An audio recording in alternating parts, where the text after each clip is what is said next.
সাকিব আল হাসানকে সাধারণত ব্যাটিংয়ে ওপেন করতে দেখা যায় না, তবে ম্যাক্স 16 ক্যারিবিয়ান টি10 লিগে ব্যতিক্রম চিত্র দেখা গেল।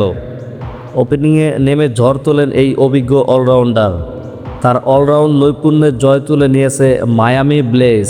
গ্র্যান্ড ক্যামান ফ্যালকনসকে হারিয়েছে 13 রানে। ক্যামান আইসল্যান্ডের জিমি পাওয়েল ওভালে টস জিতে ফিল্ডিংয়ের সিদ্ধান্ত নেয় গ্র্যান্ড ক্যামান।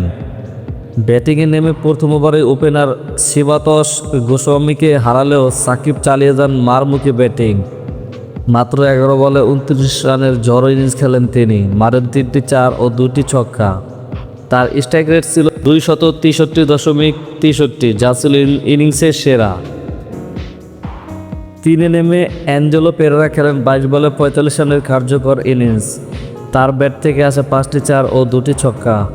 নির্ধারিত 10 ওভারে মায়ামি স্কোরবোর্ডে তোলে 5 উইকেটে 110 রান।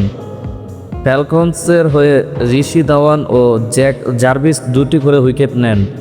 জবাবে ব্যাট করতে নেমে শুরু থেকেই চাপে পড়ে যায় গ্র্যান্ড ক্যামান ফ্যালকনস।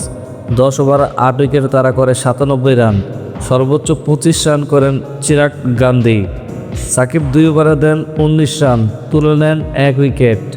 মায়ামির হয়ে সবচেয়ে সফল বোলার সোহান জৌসুরিয়া 2 ওভারে 18 রান দিয়ে নেন 3 উইকেট।